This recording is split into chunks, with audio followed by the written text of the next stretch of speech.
Cruzamento para a área, Tony Anderson de cabeça, é gol!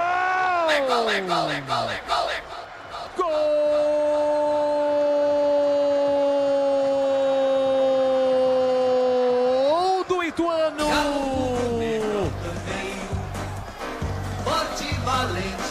Tony Anderson de cabeça, tem a 9 estampada na camisa.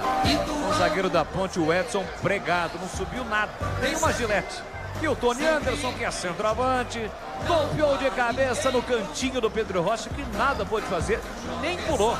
Bola foi no cantinho indefensável para o goleiro Tony Anderson, recoloca o Ituano na frente. 11 minutos de bola rolando do segundo tempo, tá registrado. Ituano 2-1 para Ponte Preta. O detalhe do gol, Vladimir Catarino.